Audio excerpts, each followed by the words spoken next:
Hey, this is James from All Hail Internal Combustion. As you can see in Pennsylvania right now, it's raining. It was raining pretty bad. The garage has got the Le Mans in it and the other F-150 we're working on for somebody. And we're out here with the umbrella cranked up, looking at the back brakes on our extended cab F-150. So gotta get some tools together. Be right back. He got everything. So that drum looked a little sticky on there. So you hit it with the magic juice. And you take a hammer and you beat the crap out of it. Wow. It popped loose.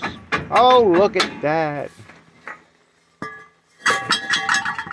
I think that's what's scraping. Hey, found the noise. Hooray for broken parts. I don't understand where that came from, though. Underneath at the bottom of the cable for the parking brake. Oh, this little piece here. Yes. Everything else looks in good shape, though. The shoes are good.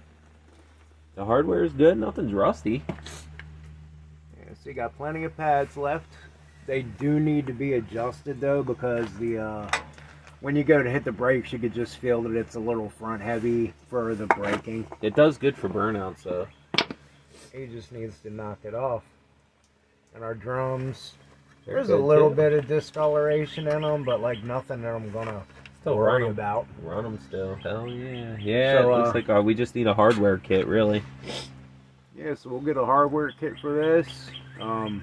We'll probably pull the other side off just to make sure there's no more parts needed. But that's what happens when your brakes try to eat parts of your brakes. Yeah, it's funny. It must have fallen down here and then brought its way up. Yeah, the shoes are alright. Alright, well, let's pull the other side. Alright, we're over here on the passenger side and still got plenty of brake shoe left. And if you look right there, that's the piece that came off on the other side and tried to get eaten into the brakes. Yeah, I don't ever use the parking brake either, so. And the drum over here, it's got a couple little discoloration spots on it, but I ain't sweating that. So we just need to get a hardware kit for the brake system and adjust it, clean it real good, put it all back together, and soon it's off to cruising OC. Okay, so we're here servicing our drum brakes. So basically it was pretty easy. I already took these off, the spring retainers. We have this nifty little tool that you lock in here, you put your finger on the back of the pin and you shove it in. You'll see it when I reinstall everything. So actually, as I take drum brakes off, I like to set everything up next to me. See, I already know how the braking system goes together on these, so I have it laid out already, but typically you take your old stuff apart. We had a broken spring on the other side, so that's why we're replacing the hardware, and the shoes are still good. I wasn't going to waste another 50 bucks on shoes, but I don't really need them. So I get those off. Usually what you can do next is take your retainer or your adjuster out down below, and if Pops wasn't running the camera, he'd take that in and clean it up. That looks like a replacement, doesn't it? Yes, it does. So, in our diagram here, I'm going to set it in front so you guys can see it. So we got our pins there, that there. Okay. And get this lower spring off. Okay. There's your lower spring. This goes in like that. There's a new adjuster there.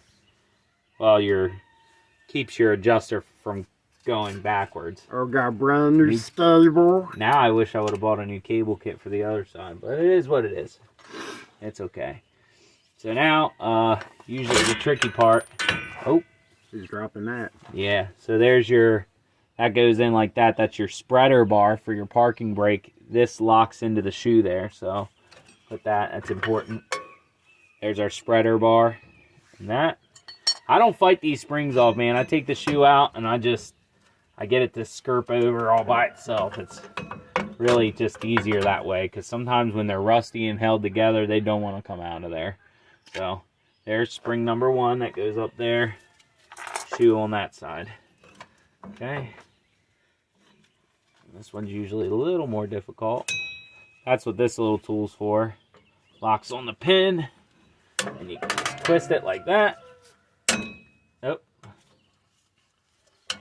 And watch it make a fool of you. There we go. So now this one went through this plate like this. It went up to around that, and the cable goes underneath of these 2 springs. And I take this off just so I can service it and clean everything. So yeah, so your spreader bar goes in here. This goes up here like this. This goes in over here like this. So now what I'll typically do is I'll move my stuff out of the way. Well, I would advise setting your stuff up over here. And this goes for any drum brakes, but I got my parts cleaner solution here in this bucket. I'll just get all this dust out of here. Now you can use a can of brake clean if you want, but brake clean is getting more and more expensive, so I'll use it as a final prep just to get all the residue out of here.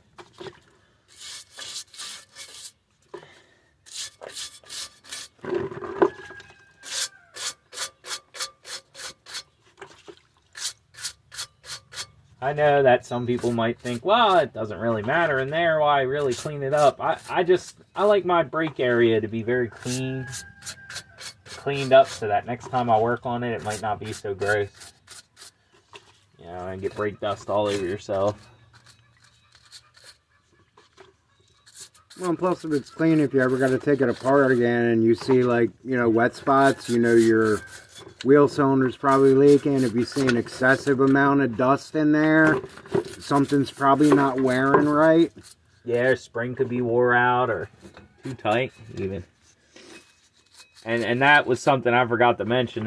He said about, you know, you want to check around these wheel cylinders here for leaking. Now these aren't the seals on the outside here. These are just dust covers. The seals are actually inside here. And actually, for you younger guys out there, it was actually pretty common, instead of going and buying a whole wheel cylinder back in the day, you'd buy a rebuild kit.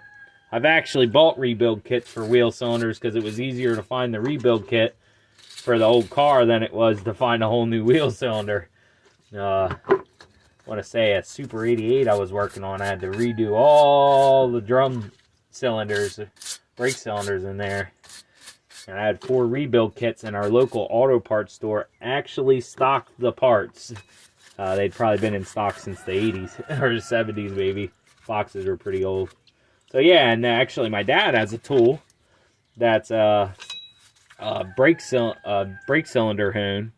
That's just a little honing device that you can go in there and clean the walls of your brake cylinder up with. It works on lifter bores too.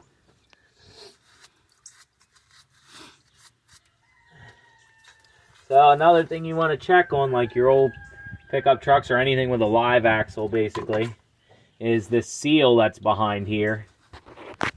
There's a seal back here. You want to make sure that you're not getting differential oil leaking out of the bottom here. We look okay. I didn't see anything. I just used my brake cleaner to get all that stuff off of there. That is diesel, so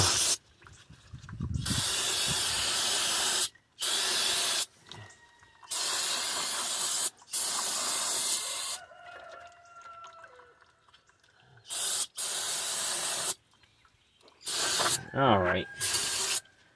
That's clean enough. All right, so what I like to do is I swap all my springs out. Actually, before we do that, let's clean these brake shoes up. So these aren't too bad. There is a little crack down here I didn't notice. That's really in an inactive zone. So actually, when I go to reuse brake pads or drums, I just hit them real quick with some sandpaper just to give them a fresh edge.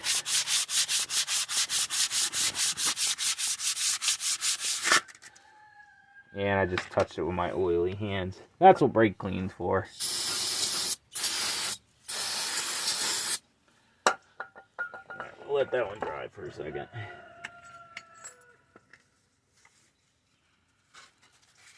This one actually looks... Oh, wow, look at that. It's got a whole chip section out of the bottom. That's our tugger for another 200,000 miles. You can see that the drums really never engage there, though. Your top and your bottom of your drums.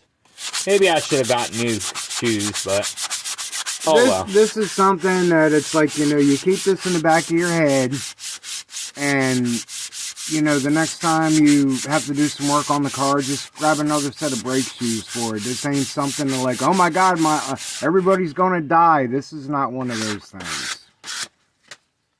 So, there we go. I did,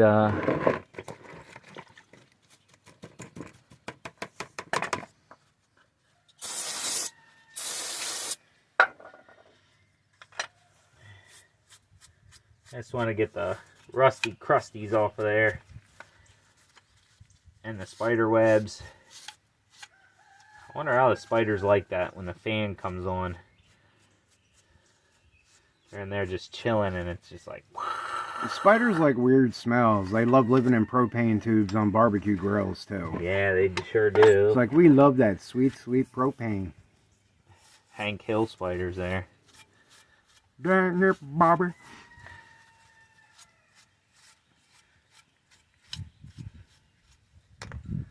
They really got to work to get in there, too.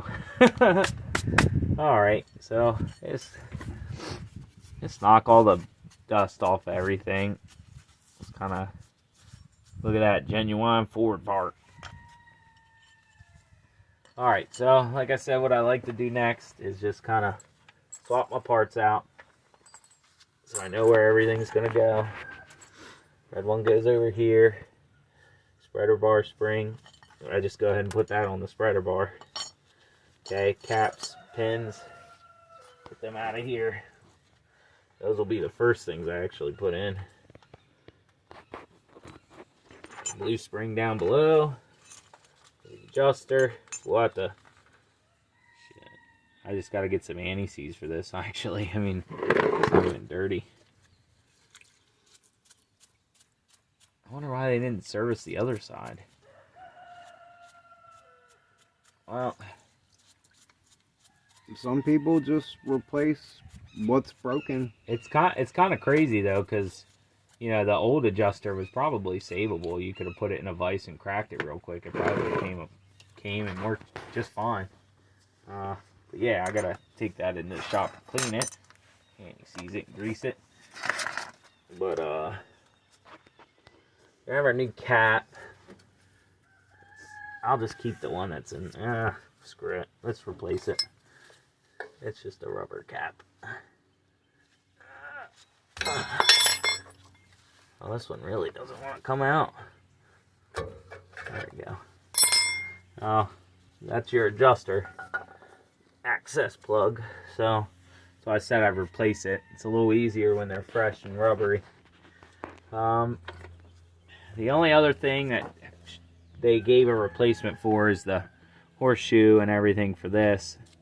This one still moves pretty freely, and that's, you know, I'm not too worried about that. I'm gonna reuse it. We need to put new shoes on this eventually anyway, so we'll put those little clips in the parts bin, and then when we go to do that, we'll have those new ones ready to be used for the old ones. So I usually put my e-brake side on first. Rust grabbing my hat.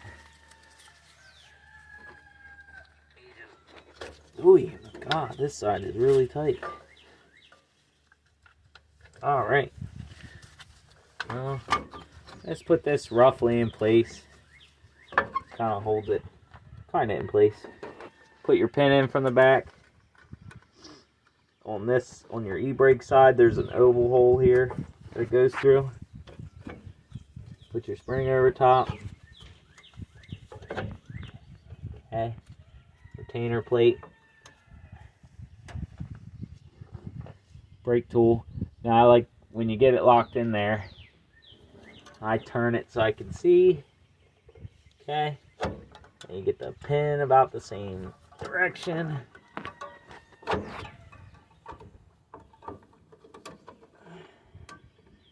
You get it lined up. Force it in if it doesn't, the plate doesn't jump on you, which will happen a lot.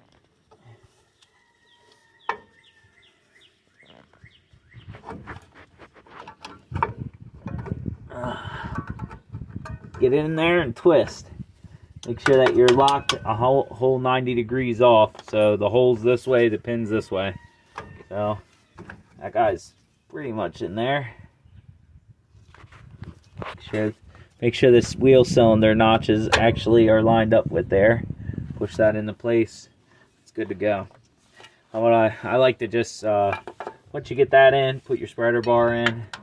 That's a pain to put in after you get both of them in there. And actually on this truck, I forgot. I usually put this side in actually so it holds the spring and everything in place so you're not fighting with that. So don't mess up like I did. You can put them in either way. It's just easier if you put this side in and slide this spreader bar later. That happens sometimes too. Everything starts shifting around, jumping out of place. Don't get stressed out.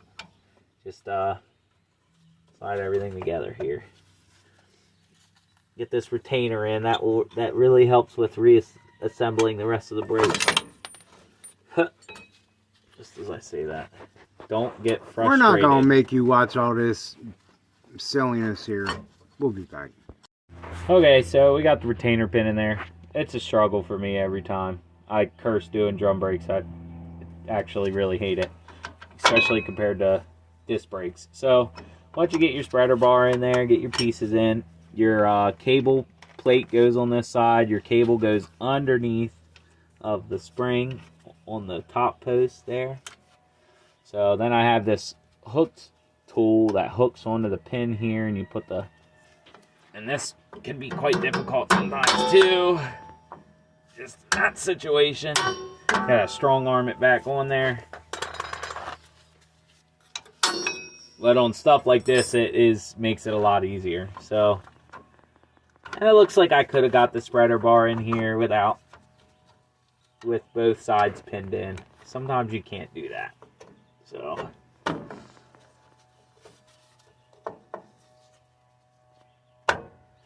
yep, here we go.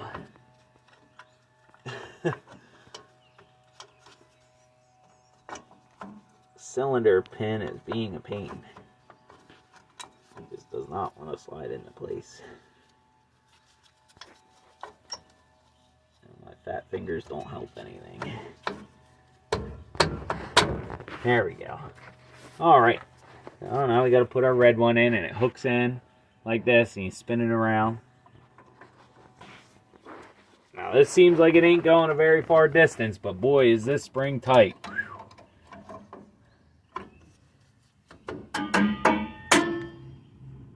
Woo! Alright, so we're set up there. We got all the top put in.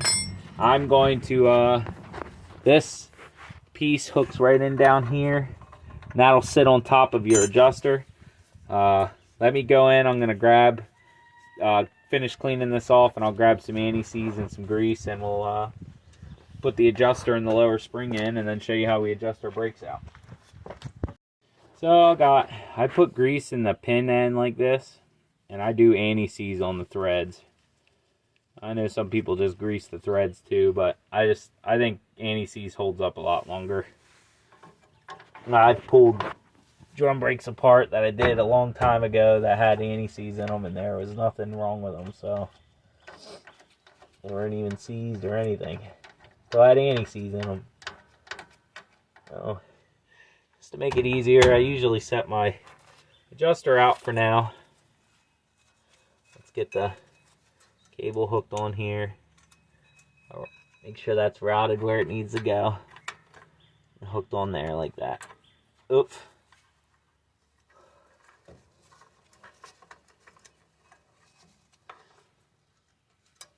Okay. Well, that's going to be a pain. So anyway, this hook goes into the small hole above the adjuster.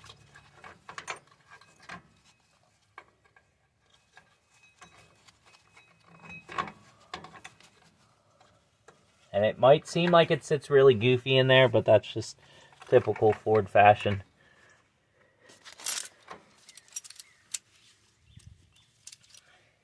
So, I typically like to use vice grips, needle nose vice grips for this kind of stuff,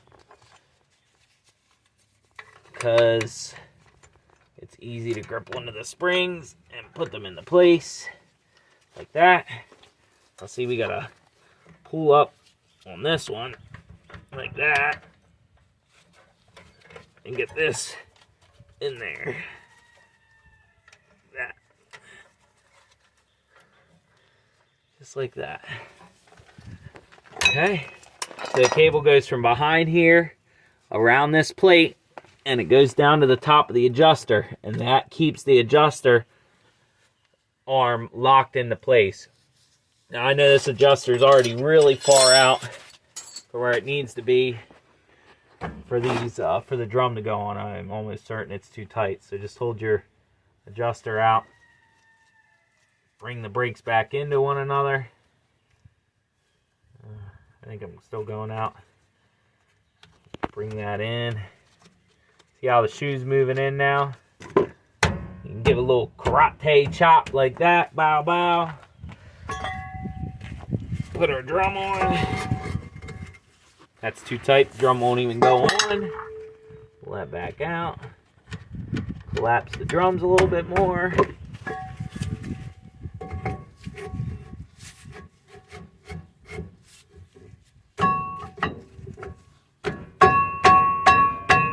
That might be a little tight. It definitely is. I shouldn't put that on there like that. So don't make the mistake I did. Now I'm going to have to get in from the back and open up the adjuster and loosen them up a little bit more because I can't get the drum off. Oh, it won't, because I need a second screwdriver to push the thing out there. Yeah, we're stuck.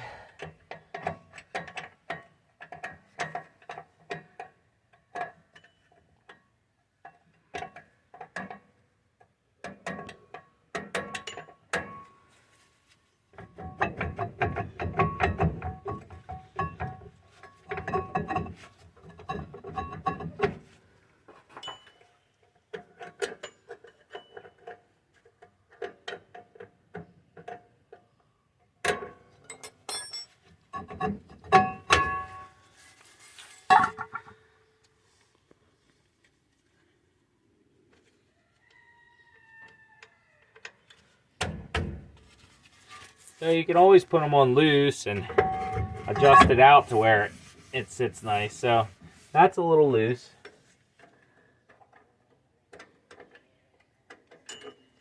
Four clicks.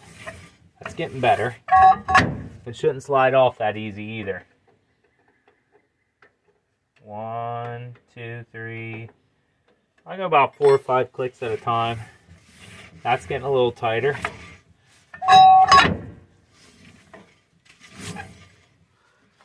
So with the tire on, you want about, I don't know, 2 or 3 free spins. Probably about 2. I really just do it on feel. You know what? You should hear like a little bit of rubbing when you're doing this, not excessive. And also your brake drum should not just easily shoot off of there. That's still a little bit loose.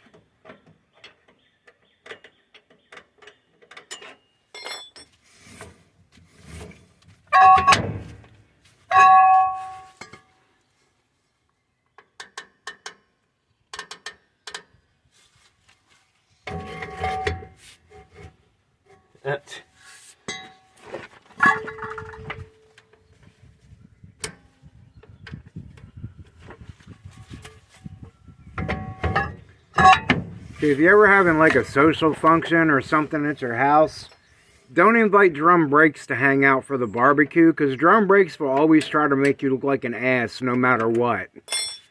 They're like the uncle that's kind of creepy that nobody really gets along with, that always says weird shit. That's drum brakes right there. Yeah, listen, I did the other side. Pops watched me.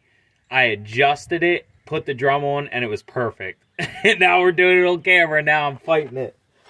Oh, man. Drum brakes. See, sometimes we get to working and we forget that we're supposed to be shooting videos, so... The truck may have gotten away on us a little bit with the stereo set up. Yeah, we haven't quite developed into those people on YouTube yet that everything you do is absolute content. Yeah, you guys don't want us taking that to an extreme. You'll be watching me cook dinner and taking care of my chickens. Yeah, I mean, it's cool that we're hanging out and we're glad you came over, but we understand you got things to do too.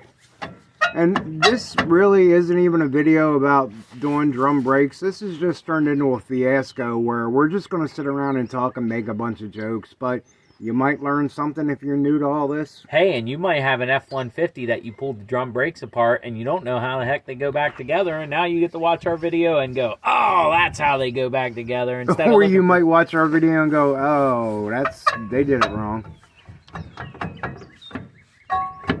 See, that's almost too tight, but I think it'll be fine.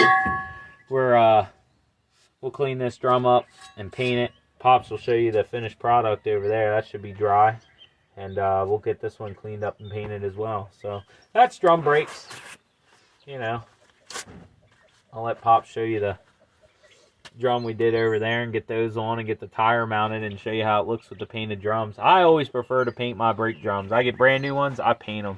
They always show through the rims, and it's just like a nice little feature. It takes 10-15 minutes to put some high heat paint on it. And yeah, the paint might come off in a year or two, but you know what? It looks good for the year or two. And it doesn't rust, because rusty drums just look like you didn't care. So, yes, we decided to use the high heat barbecue grill on these back brake drums. And Same as my header paint. yeah, same as the header paint. It held up pretty good. And of course, this being back brakes and everything, this won't hold up worth a crap either, no matter what you put on. We'll try high heat grill paint. Maybe it'll hold up better than everything else we've tried. Or it'll suck as much as everything else did. But yeah, we did these in silver because The paint dries quick. we usually do like blue paint, but I told him, you know, with those red rims with blue on the inside, I don't want our rims be looking like no Superman comic book, because I ain't having it. No, we're Marvel people anyway. Pops made a good point. These get spread open sometimes when you're putting them on there, so just want to take pliers and just... Now it's spring steel, so it doesn't really like to bend too much, but if you could get that to close up a little bit, like that, they're less likely to pop off, hopefully. So, alright, let's get our drum on there. Try not to touch it while I was wearing gloves. And we did spray this side out with brake cleaner before we put everything back together, so there's no oily fingerprints or greasy residue in there. Now see, this would be painted, but we got nice center caps on our tire rims, so...